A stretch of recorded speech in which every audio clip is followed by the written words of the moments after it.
The day my father laughed at my little hobby was the same day I deposited my first $1 million check. I remember sitting there at our family's mahogany dining table, forcing a polite smile while he gushed about my brother's latest venture capital meeting. I'm Trinity, and I've spent the last 3 years pretending to be a failure. Devon's going to revolutionize logistics with AI, my father announced, brandishing his wine glass like a torch. Silicon Valley's practically throwing money at him. My mother beamed, reaching over to squeeze Devon's hand. And to think, you came up with the whole idea over a weekend. I stabbed at my salmon, keeping my face carefully neutral. The truth was, I'd just closed a deal that would triple my company's production capacity, but I knew better than to mention it. The last time I tried sharing business news, my mother had patted my hand and said, "Honey, it's sweet that you're still making those little accessories." "What about you, Trinity?" Devon asked, flashing that trademark smile that had charmed investors out of millions. "Still selling mugs and stickers online?" "Something like that," I replied, my phone buzzing silently in my pocket with another 6-figure order notification. "You should let Devon help you scale up," my father suggested. "He knows all about e-commerce optimization now." I caught my reflection in the window, perfectly composed, not a flicker of emotion. 3 years of practice had made me excellent at hiding what I really felt. "I'm managing okay. Managing okay means you're barely surviving," my mother chimed in. "You need a real career, sweetheart. Teaching positions are always opening up at—" "I should head out," I interrupted, standing up. "Early morning tomorrow." That was 3 years ago. Now I'm sitting in my downtown office with Tegan, my best friend and secret co-founder, reviewing our Q1 numbers. 2.1 million, Tegan whistles, spinning in her ergonomic chair. "Not bad for a hobby, huh?" I laugh, but there's an edge to it. "Don't let my family hear you call it that. They might have a heart attack." "They still think you're selling friendship bracelets out of your garage?" "Pretty much."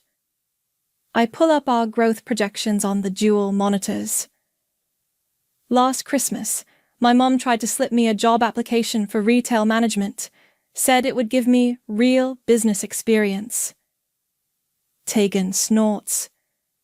Meanwhile, we're about to launch in 3 new countries, and Devon's still burning through his 3rd round of funding with nothing to show for it. I minimize the spreadsheet, revealing our sleek company logo. Speaking of which... "What?" Tegan leans forward, recognizing my tone. "I heard through the grapevine that his revolutionary AI software doesn't actually exist. It's all smoke and mirrors. They've been using human data entry and pretending it's automated." "Holy shit!" Tegan's eyes widen. "That's fraud." "Yep, and my parents remortgaged their house to invest in it." "They what?" Tegan nearly falls out of her chair. "Please tell me you're joking." I shake my head.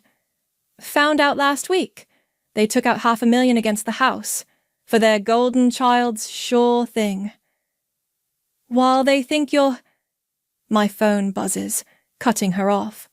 The screen lights up with my father's name, the first time he's called in over a year. Tegan and I exchange looks.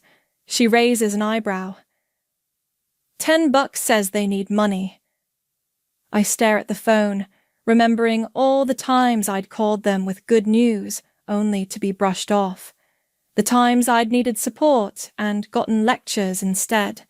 The Christmas parties where Devon's latest breakthrough was the only topic of conversation. Should I answer it? I ask, though I already know I will. 3 years of success haven't erased the need for their approval. They just taught me to hide it better.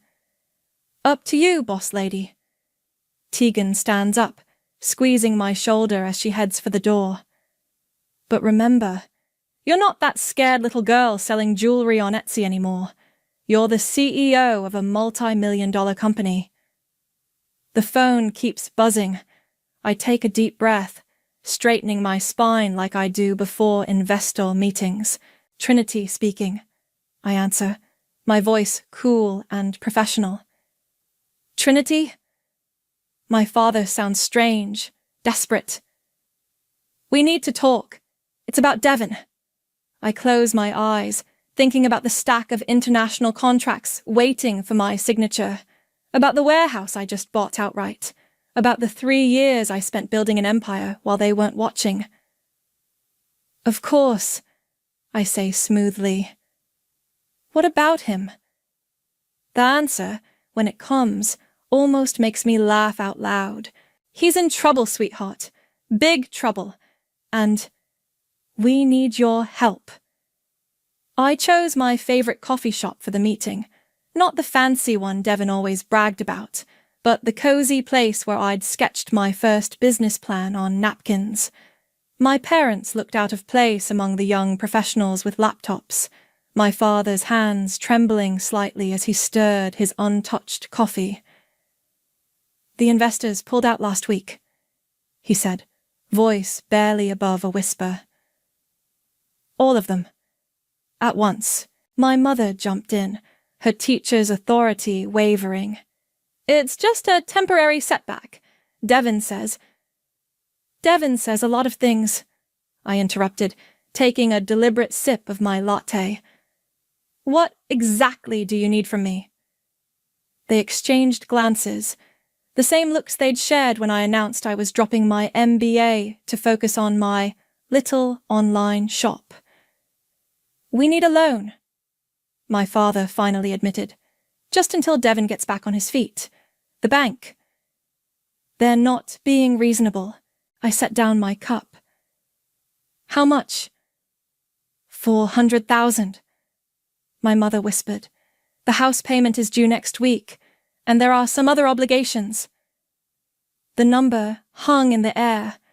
I thought about my 16th birthday, when Devon got a brand new car while I got a lecture about responsibility and a bus pass. That's a lot of money, I said carefully, especially for someone who just sells mugs and stickers online. My father leaned forward. We wouldn't ask if it wasn't important. Family helps family. Family? I couldn't help but laugh. Like when you helped me with college.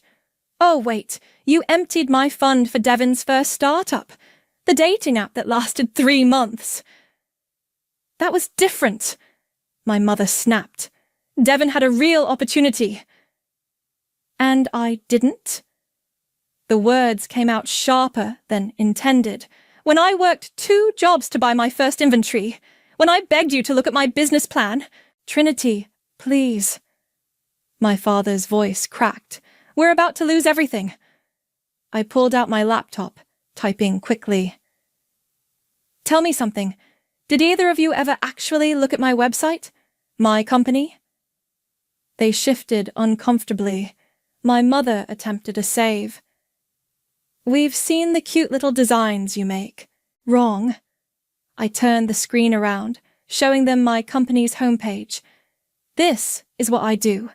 That cute little design you're thinking of, it's now a lifestyle brand carried in over 200 stores nationwide. We're launching in Europe next month. The color drained from their faces as I scrolled through press features, collaboration announcements, and revenue reports. But you never said, my father stammered. I tried. For years, I tried. You were too busy funding Devon's dreams to notice mine coming true. My mother's hands clenched around her cup.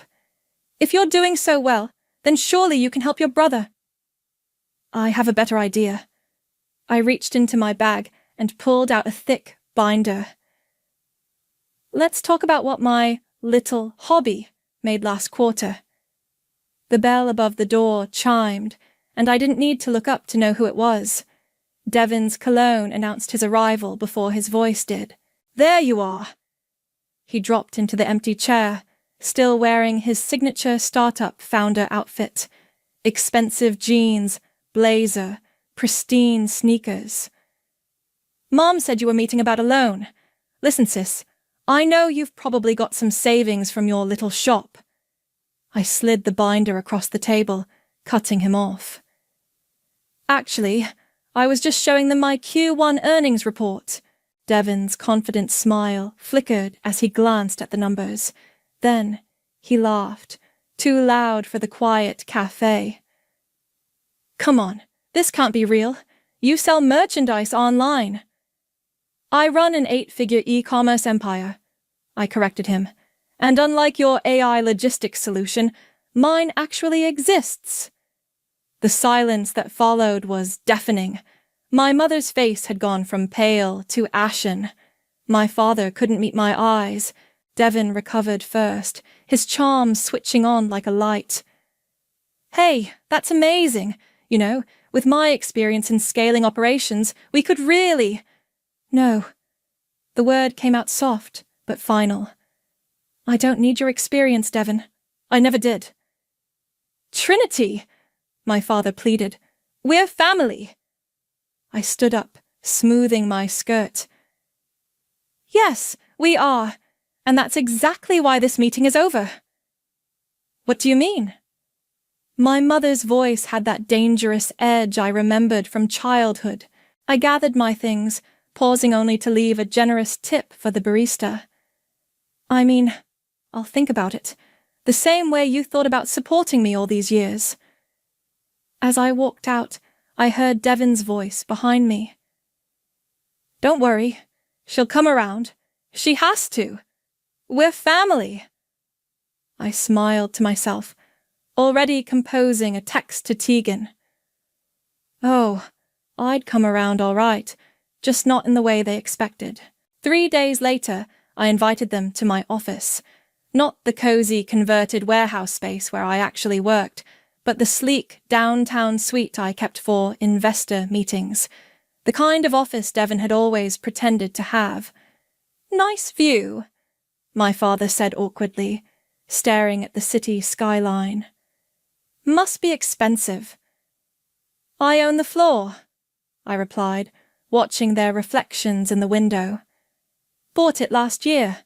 My mother perched on the edge of a designer chair, her eyes darting around the room like she was trying to spot the catch. "This seems excessive for your business." "Does it?" I pressed a button on my desk, and the wall-mounted screens came to life, displaying our real-time sales dashboard. "We're doing about 30,000 in sales today. It's actually a slow Tuesday." Devon leaned forward, his startup founder mask slipping. "That's impossible. You can't be making these numbers selling merchandise online," I finished for him. "You really never looked into what I actually do, did you?" I pulled up our product catalog. "We don't just sell mugs, Devon. We're a full-scale lifestyle brand. That little website you mocked, it gets more monthly traffic than your entire industry sector." "But," my mother started, then stopped, her face contorting as she tried to process the information. "Here's the thing," I continued, pulling out a folder. "I had my accountant review your situation. The house, Devon's debts, the outstanding loans. It's worse than you told me." My father's shoulders slumped. "We were trying to protect Devon?" I laughed. "Or yourselves, because I found some interesting transactions, like how you emptied my college fund without telling me. That's fraud, by the way." "We were going to pay it back," my mother snapped, "as soon as Devon's company succeeded, like his dating app, or his crypto platform, or this latest AI scam." Devon stood up, his charm replaced by anger. "It wasn't a scam. We had a working prototype." "No, you had 3 interns manually entering data while you pretended it was AI. I know because one of them works for me now. The silence that followed was delicious. I let it stretch, watching them squirm. How much? My father finally asked, his voice hollow. I slid the folder across my glass desk. You need 600,000 to clear everything, more than you admitted to. I can cover it. Their faces lit up with relief, but I wasn't finished. But I have conditions. I pulled out another document. First, you sign the house over to me. What? My mother exploded. That's our home. The home you mortgaged for Devon's lies? I kept my voice level. The home you were about to lose anyway? You can't do this. Devon stepped forward, trying to loom over my desk. We're family. Funny how that only matters when you need something. I stood up, matching his stance. Here's what's going to happen.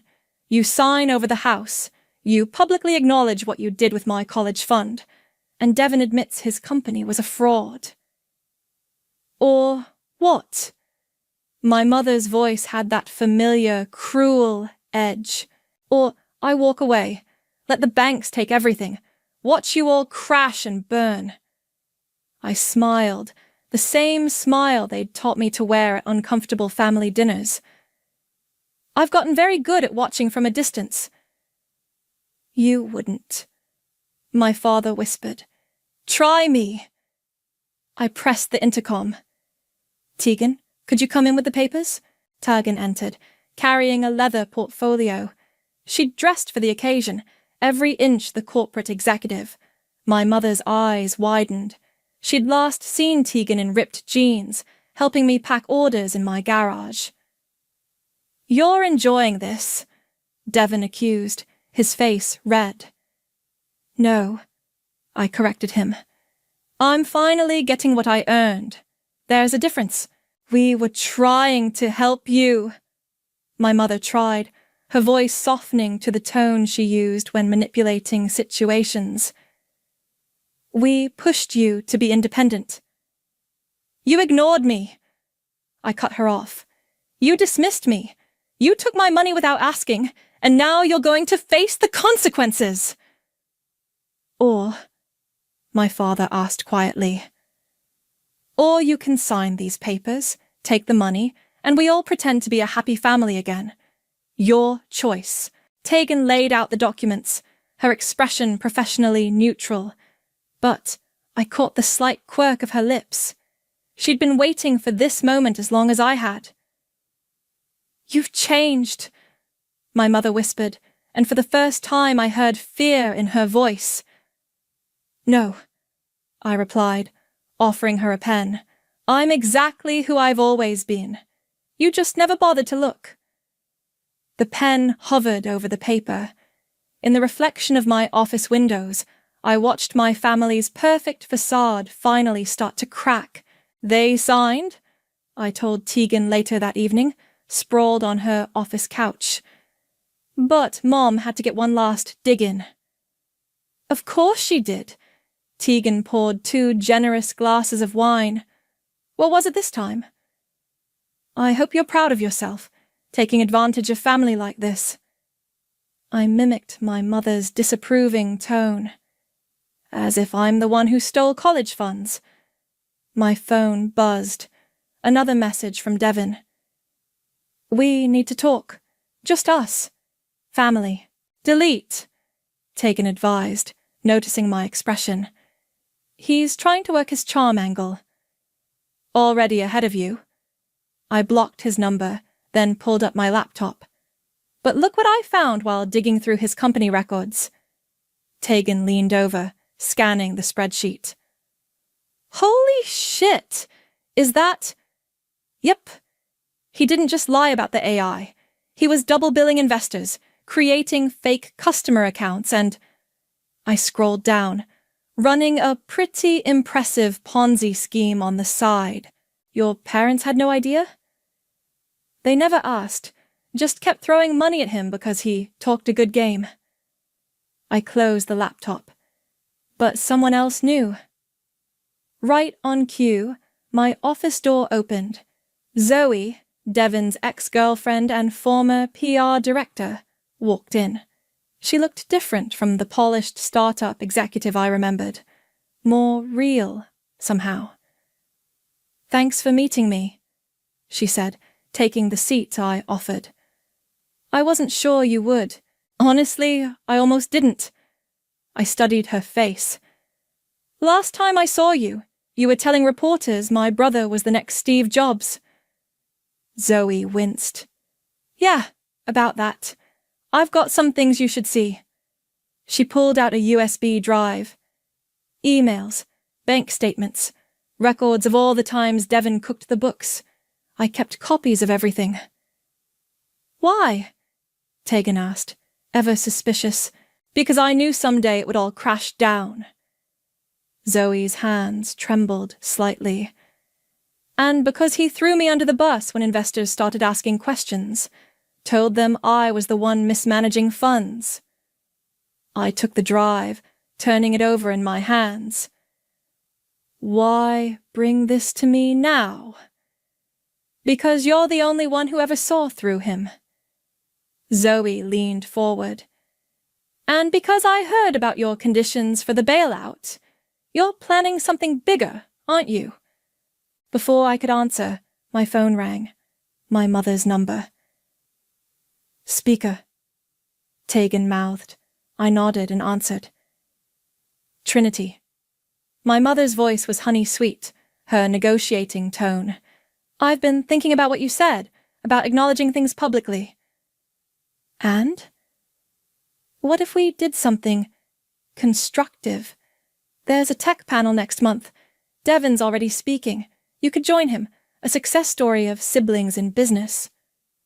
I caught Tegan's eye. She was grinning. "Go on," I said carefully. "It would look good for everyone. Show real family unity. Devon could mentor you, share his expertise." "You still think he has expertise to share?" I interrupted. "After everything?" "Everyone has setbacks, dear, but Devon's experience." "Send me the panel details." I cut her off. "I'll think about it." I hung up and turned to Zoe. "How would you like to help me plan something special for that panel?" "What did you have in mind?" I pulled up the event website. Silicon Valley's finest, all gathered to hear success stories. Seems like the perfect place to tell the truth, doesn't it? "They'll try to stop you," Tegan warned. "Your mom's already spinning it as a mentorship thing." "Let her." I plugged in Zoe's USB drive. "Because I'm done letting them write my story." "I'm in," Zoe said firmly. "Whatever you're planning, I want to see their faces when it all comes out. It'll be brutal," I warned. "Once we start this, we can't take it back." "Good." Zoe's smile was sharp. "They deserve brutal." Tegan raised her glass. "To brutal honesty?" "To consequences," I corrected, clinking glasses with them both. My phone buzzed again. A text from my father. "Please reconsider the public statement. Your mother's trying to help. We can keep this in the family." I showed the others the message. Zoe snorted. "Family? Is that what they call it?" "No," I replied, deleting the message. "That's what they hide behind." I opened my laptop and started typing. "Dear panel organizers, I'd be honored to join my brother on stage." "You're really going to do it?" Tegan asked quietly. I thought about all the family dinners where I'd stayed quiet, all the times I'd swallowed my pride while they praised Devon's latest scheme, all the years of being the responsible one, the overlooked one, the one who just sold things online. "Yes," I said, hitting send. "It's time everyone heard the whole story." "Including the parts they tried to hide?" Zoe asked. "Especially those parts." I closed my laptop with a decisive click. Let's give them a show they'll never forget. The conference hall buzzed with anticipation. I sat backstage, watching Devin work the pre-panel crowd through the monitor. He was in his element, shaking hands, dropping buzzwords, playing the role of the charming tech visionary. Ready? Tegan adjusted my microphone. You look like you're about to walk into battle. Isn't that what this is? I smoothed my blazer. Designer, bought with my own money. Where's Zoe? In position. Front row, laptop ready. Tegan checked her phone. Your parents just arrived. Your mom's already networking, telling everyone how proud she is of her entrepreneurial children. I laughed softly. Let's see how proud she is in about 30 minutes. The moderator called us to the stage. Devin's smile flickered when he saw my outfit. He was used to his little sister in casual wear, not power suits and red-soled heels. Welcome to Siblings in Startups, the moderator began. Today we have an inspiring story of family success. I tuned out the introduction, watching my mother's face in the audience. She was beaming, probably already imagining the social capital this would bring her. Devin, the moderator turned to my brother. Tell us about your journey. Well, he flashed that practiced smile. It's really about innovation, seeing problems and creating solutions. Our AI platform revolutionizes logistics by... I let him ramble, watching the audience lean forward, buying his empty promises just like his investors had. 10 minutes of perfectly rehearsed startup jargon. And Trinity, the moderator turned to me. You followed in your brother's footsteps? Actually, I smiled. I started my company first. Devin's head snapped toward me. This wasn't the script our mother had carefully planned. While Devin was pitching his third startup, I was building something real. No venture capital, no family loans, no AI smoke and mirrors. I pulled up my company's numbers on the presentation screen. Just honest work and actual profits, the audience murmured. My mother's smile had frozen. That's great. Devin tried to recover. As I was mentoring Trinity... Mentoring? I laughed. Is that what you call dismissing my business as a hobby? Or did you mean when you and our parents emptied my college fund for your failed dating app? The moderator looked between us, sensing the shift. Perhaps we should focus on the positive aspects. Let's do that. I agreed. Let's talk about how my little online shop generated more revenue last quarter than all of Devin's startups combined. Let's discuss real business versus investment fraud. Trinity, Devin warned, but I was done being quiet. The truth is, this isn't a story about sibling success. It's about family dysfunction, about parents who backed the wrong horse, and about karma finally coming due. On cue, Zoe pressed enter on her laptop. The screens behind us filled with Devin's real company records, the fake accounts, the diverted funds, the lies. What you're seeing, I continued as gasps filled the room, is the reality behind the charm. Every cooked book, every false promise, every investor defrauded. You can't, Devin started. I can, and I am. I turned to face him directly. You're not a visionary, Devin. You're a con artist who happened to be born into a family willing to believe your lies. My mother stood up, face contorted with rage. Trinity, stop this immediately. No, Mom. I don't take orders from you anymore. I addressed the audience. My parents remortgaged their house to fund his schemes. They stole my education money to prop up his lies, and when it all fell apart, they expected me, the child they ignored, to bail them out. The moderator had given up trying to control the situation. Journalists in the crowd were frantically taking notes. But here's the real punchline, I continued, my voice steady. While they were all dismissing my work as a hobby, I built a multi-million-dollar company, one that actually helps people, creates real jobs, and doesn't need lies to succeed. Devin stood up, knocking over his chair. You're destroying our family! No, I corrected him. I'm exposing what our family really is. There's a difference. My father was trying to reach the stage now, but security stopped him. My mother's face had gone from red to white. Ladies and gentlemen, I concluded, this is what happens when you mistake charm for competence, when you value appearances over truth, and when you bet everything on the wrong child. I unpinned my microphone and stood up. Thank you for coming. The full documentation of everything I've shown today will be available to the press within the hour. And, Devin? I turned to my brother one last time. Consider this my last investment in family. The room erupted into chaos as I walked off stage. Tegan met me in the wings, grinning. Your mom's having a meltdown, she reported, and your phone's blowing up with interview requests. I took one last look at the pandemonium I'd created. Let's go. I think my point's been made. Was it worth it? Tegan asked as we headed for the exit.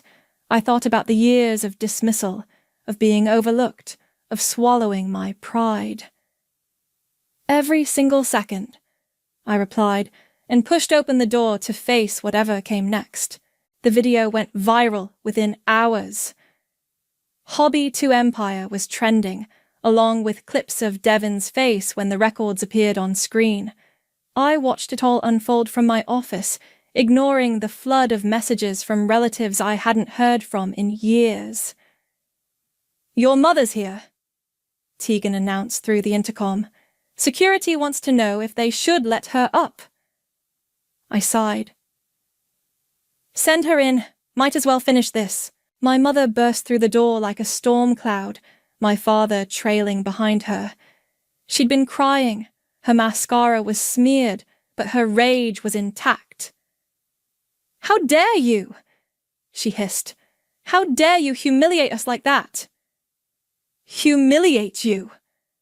I kept my voice level. By telling the truth? You've destroyed your brother's life! She slammed her hands on my desk. Everything he worked for. He didn't work for anything. I cut her off. That's the point. He lied. You enabled him, and I'm done pretending. Trinity, my father stepped forward. We can still fix this. Issue a statement. Say it was a misunderstanding. Like you misunderstood taking my college fund. I pulled out the bank statements. Or misunderstood lying to investors. Which part should I take back? You've always been jealous of Devin. My mother spat. Always cold, always calculating. No, I stood up slowly. I was always watching you praise his failures while dismissing my successes, watching you throw good money after bad, watching you choose him over and over. We didn't choose. Yes, you did. I opened my drawer and pulled out an envelope. And now I'm choosing too. My father recognized the legal letterhead. What is this? An agreement. I'll buy the house, fair market value. I'll even cover Devin's legal fees when the fraud charges hit. But there are conditions. More conditions? My mother's voice dripped venom. Haven't you taken enough? These are different. I laid out the papers. A public acknowledgement of what you did with my college fund, a formal apology for years of dismissal, and a promise to stay out of my life, professionally and personally. You can't be serious, my father whispered. I've never been more serious. I sat back down. Sign, and this ends today. Refuse, and I'll make sure every investor Devon defrauded knows exactly how you helped him do it." "This isn't you." My mother's voice cracked. "You're not this person." "This is exactly who I am, who I've always been. You just never bothered to notice." A knock at the door interrupted us. Walker, my mentor and lead investor, stepped in. "Sorry to interrupt," he said, though his timing was perfect, as always. "Trinity, the board is waiting." My mother's eyes widened. "Board?" "Yes, Mother. I'm not just a CEO. I'm answerable to shareholders now, people who actually value what I've built." Walker nodded politely to my parents. "I've been following Trinity's work for years. You must be very proud." The irony wasn't lost on any of us. "The papers are there if you want them," I said, standing up. "Take them or leave them. I have a meeting to attend." "You've always been cold and selfish," my mother said, but her voice shook. "Ever since you were little." "Actually," Walker interrupted, "Trinity's one of the most generous people I know. Ask any of her employees, or the charities she supports, or the small businesses she's helped launch." "You don't know her like we do," my father protested weakly. "No," Walker agreed. "I know her better, because I actually paid attention." I gathered my things, heading for the door. "The choice is yours, sign or don't. Either way, I'm done pretending." "Wait," my father called. "There's something you should know. In the garden shed, at the house. There are letters." I turned back. "Letters?" "From your grandmother. She wrote to you every month before she died, about how proud she was of your creativity, your drive, your mother. We kept them from you," my mother finished, deflating slightly. "They're still there."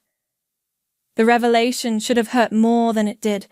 Instead, I felt oddly calm. "Thank you for telling me," I said. "I'll pick them up when I collect the house keys." "Trinity, please." My mother tried one last time. "We're still your parents." "Yes, you are, but that doesn't mean what you think it means anymore. I left them there, with the papers and their choices, and walked into my board meeting with my head high. Behind me, I heard my mother start to cry. Real tears this time, not the manipulative ones I'd grown up with.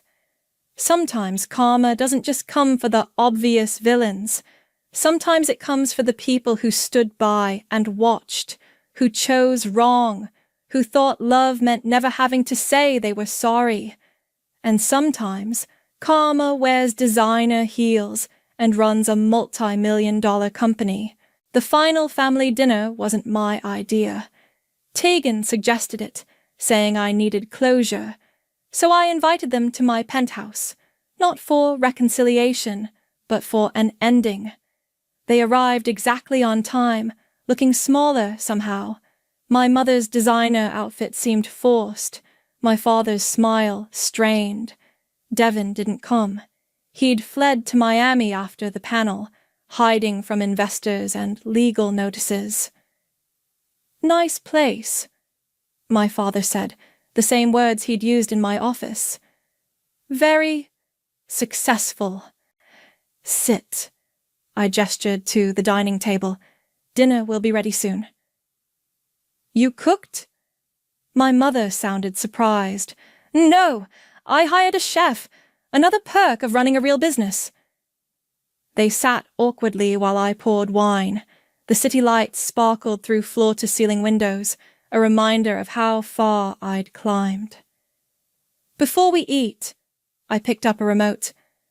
"I want to show you something." The massive TV screen came to life. My mother flinched, probably expecting more exposed secrets. Instead, the video opened with me in my first apartment, surrounded by shipping boxes. "What's this?" my father asked. "Watch." The footage showed me and Tegan packing orders at 3 a.m., celebrating our first $100 day, crying over our first major retailer contract. Years of work condensed into minutes. "Where did you get all this?" my mother whispered. "Tegan filmed everything, said someday we'd want to remember how it started." The scene changed to customer testimonials, people describing how our products helped them, how our company's success inspired them to start their own businesses. "You really built all this?" My father's voice cracked.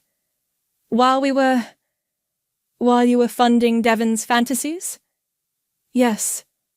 My mother set down her wine glass. "Why are you showing us this?" "Because tomorrow, our YouTube channel releases a documentary called Hobby versus Hype. It tells the whole story, how I built my empire while you backed Devon's frauds, how family can be your greatest obstacle instead of your biggest support." "You can't," my mother started. "I already did. It's done. But I wanted you to see it first." The video continued, showing the contrast between my steady growth and Devon's spectacular failures. Their faces grew paler with each scene. "It didn't have to be this way," my father said quietly. "No, it didn't. You could have supported both your children, could have celebrated real success instead of chasing flash, could have been actual parents instead of Devon's cheerleaders. We were trying to help." "No," I cut my mother off. "You were trying to create the story you wanted. The son who'd make you proud, the daughter who'd stay quiet and small. But that story's over." The video ended with recent footage, my office, my team, my success. Then the screen went dark, leaving us in silence. "I found Grandma's letters," I said finally. "The ones you hid." My mother's hand trembled as she reached for her wine. "We thought they would give you unrealistic ideas." "They gave me hope. Even from beyond the grave, she saw me clearer than you ever did." "What do you want from us?" my father asked. "Why this dinner?" "Because tomorrow, everything changes. The documentary goes live. The truth comes out. And whatever relationship we had ends." "You're disowning us." My mother's voice rose. "No. I'm freeing myself. From expectations, from guilt, from the weight of being your backup plan." "And Devon?" "Devon made his choices. Now he can live with them." The chef appeared with our meals, perfectly plated, elegantly served. We ate in silence, the food tasting like ashes. "What happens now?" my father finally asked. "Now?" "You go home. You watch your carefully constructed world crumble. You face the consequences of your choices." "And you?" My mother's makeup was smeared again. "What do you get out of this?" I stood up, walking to the windows. "Peace. Clarity. The knowledge that I succeeded not because of you, but in spite of you." "Family doesn't mean—" my father began. "Family doesn't mean perpetual forgiveness," I finished. "Sometimes it just means history." They left shortly after, my mother's shoulders shaking, my father looking aged. I watched their car disappear into the city traffic. Tegan called moments later. "Documentary's queued for morning release. You okay?" I thought about the letters in my safe, my grandmother's words of encouragement that had come years too late, about the family I'd lost and the empire I'd built. "I'm perfect," I replied. "Tomorrow we make history." "To karma," she suggested. "To truth," I corrected. "It's time everyone heard it." The city lights blurred as I raised my glass to my reflection. Tomorrow, the world would know my story. But tonight, in this moment, I was finally, completely free. The documentary hit 5 million views by noon. My phone hadn't stopped buzzing since sunrise. Journalists, talk shows, podcast hosts, all wanting the woman who turned a hobby into headlines. "Your brother's in Thailand," Tegan announced, walking into my office with 2 coffees. Someone spotted him at a beach resort. Running as usual. I took the coffee. "Any word from my parents?" "Their house just listed. Asking price is fair. They're actually following your terms." I pulled up the listing on my screen. The familiar colonial where I'd grown up, where I'd packed my first orders in the garage, where my grandmother's letters had waited for years in the garden shed. "Ms. Trinity?" My assistant's voice came through the intercom. "Zoe's here for your meeting." Zoe walked in looking transformed, confident, sharp, ready for battle. "The investors want to sue Devon for everything. They're asking if you'll testify." "I'll do better than that." I pulled out a folder. "I want you to handle their PR strategy." She blinked. "Me?" "You know the whole story. You helped expose it, and you're starting your own consultancy, right?" "How did you—" "I pay attention." I smiled. "That's how I built this company, by seeing potential others missed." My phone buzzed again, my mother's number. I declined it, but her text came through anyway. "I'm sorry you think we weren't proud." "Think." Tegan read over my shoulder. "Still can't admit they were wrong." "They never will." I deleted the message. "But I don't need them to anymore." "Trinity." Walker appeared in the doorway. "There's something you should see." He led us to the conference room where CNBC was playing on the big screen. A familiar face filled the frame. My father, standing outside their house. "Turn it up," I said quietly. "We failed both our children," he was saying, his voice rough. "We backed the wrong dreams, ignored the right ones. Trinity succeeded because she's stronger than our mistakes." "Holy shit," Tegan whispered. My mother appeared beside him, looking older, smaller. "We're selling our home to make things right. Not because Trinity forced us, but because it's time to face what we did." I watched in silence as they admitted everything. The college fund, the favoritism, the years of dismissal.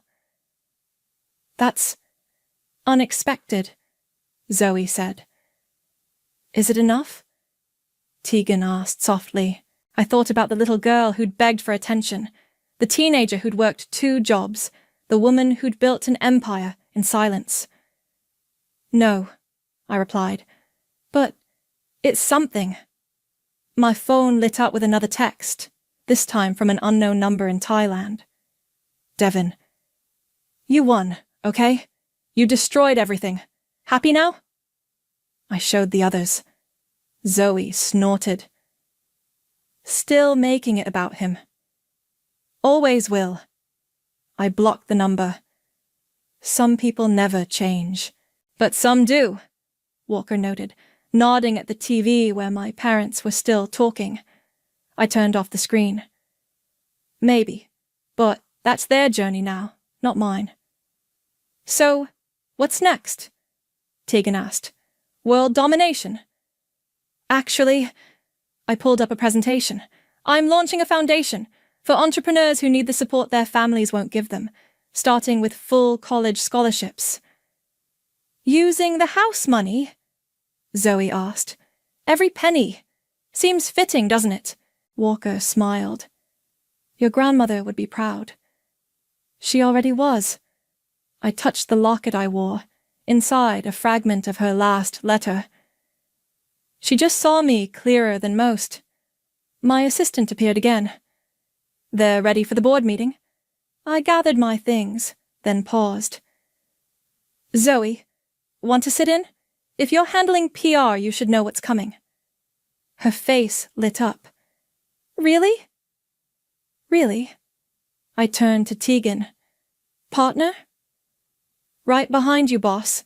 We walked toward the boardroom together, not family by blood, but something stronger, something chosen. My phone buzzed one last time, a news alert. Family home of viral CEO listed for sale. I smiled, thinking of the garden shed, the hidden letters, the dreams that grew despite the shadows. The house wasn't home anymore. This office, these people, this empire I'd built on determination and spite and hope. Ready? Tegan asked as we reached the boardroom doors. I looked at my reflection in the glass, confident, unstoppable, free. No longer the overlooked daughter or the backup plan. Just me, finally and completely. Ready, I replied, and pushed open the doors to whatever came next. Some say revenge is best served cold, but I've learned it's best served successful, with a side of truth, a garnish of karma, and the sweet taste of proving everyone wrong. And sometimes, just sometimes, it comes with the unexpected bonus of setting yourself free.